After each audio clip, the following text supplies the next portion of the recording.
In 2009, Jing Ulrich was named as one of the 50 most powerful businesswomen in the world by Fortune magazine. She's also the chairman of JP Morgan Chase in Asia, and she's joined the Asian Financial Forum 2010. Thanks indeed for joining us. Now, really looking at the Chinese mainland, people say that there are bubbles developing. Do you think those bubbles are about to burst? Well, we need to look at the issue of asset bubbles in the overall context of the Chinese economy. In 2009, the Chinese economy staged a very strong rebound, mainly fueled by liquidity, bank lending, fixed asset investments, and the property market. Now in 2010, growth rates have been very strong. We now have become quite concerned about asset bubbles emerging in certain segments of the market, especially high-end real estate.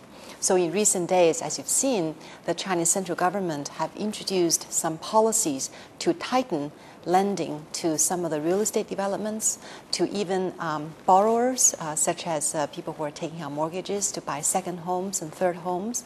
And in the meantime, the central bank is beginning to tighten monetary policy, first of all, in the form of the reserve requirement ratio that has gone up by 50 basis points just in the recent weeks. And looking at that tighter monetary policy that the Chinese government are implementing, is that really going to solve the problem in 2010 and 2011? The Chinese system actually is quite prone to bubbles.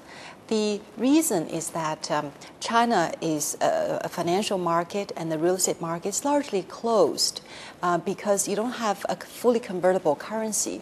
So as a result, there's a lot of liquidity in the domestic system that sloshes around. So therefore, you tend to get asset bubbles emerging, re-emerging quite frequently.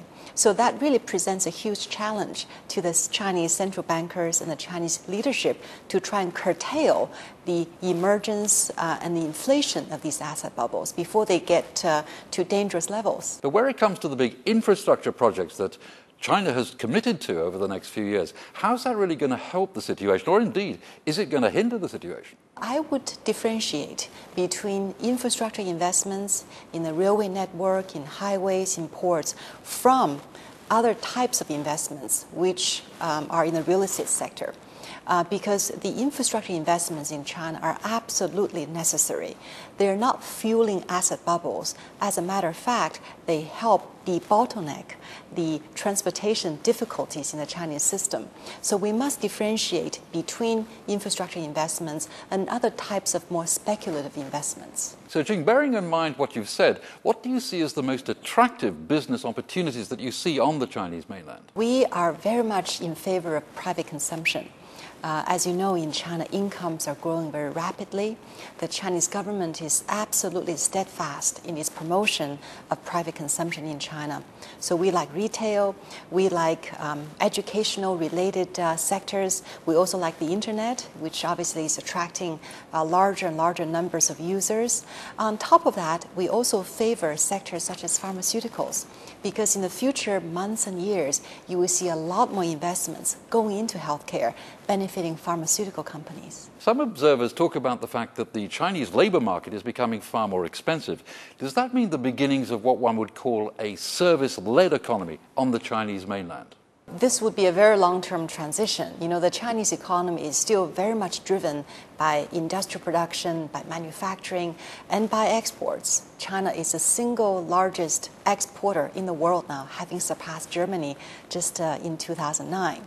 So I think the economy is still very much driven by production. Obviously, China is the biggest producer of many of the consumer products, electronics, now vehicles in the world. As far as the transition from a manufacturing-based economy to a service economy goes, this will take some time, perhaps 5 years to 10 years. I mentioned earlier internet, pharmaceuticals, education as main areas of growth because they're in the service industry, and the demand for better quality services in China is increasing every year. And talking about financial services in particular, we've just heard of this agreement between Hong Kong and Shanghai, which will jointly present new financial services. How do you think that's going to play out? Closer cooperation between Hong Kong and Shanghai is very good news for both markets. Now, you have two major financial centers in Asia and in China, namely Hong Kong and Shanghai. Both markets have their advantages and disadvantages. Now, going forward, if Hong Kong and Shanghai can link hands and jointly develop financial products, RMB-based products, dual listings between Shanghai and Hong Kong, RMB bonds, that's all very good news. It's healthy competition. I think cooperation is also very important between these two major financial centers. And Hong Kong is always going to be a major beneficiary of the rise of China. So it's not a zero-sum game between Shanghai and Hong Kong. It is actually both cities participating, getting exposure to an ever larger pie. Jing, you're attending the Asian Financial Forum for the second time.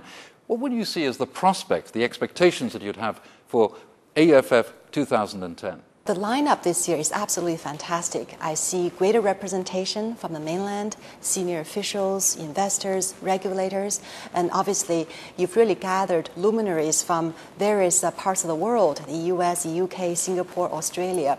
So this is a great place to meet with new contacts, to share information and exchange ideas, and hopefully we will reach some conclusions as to how to resolve some of the major challenges facing China and the world. Jing Ulrich, thanks very much indeed. And she's been attending the Asian Financial Forum 2010 in Hong Kong.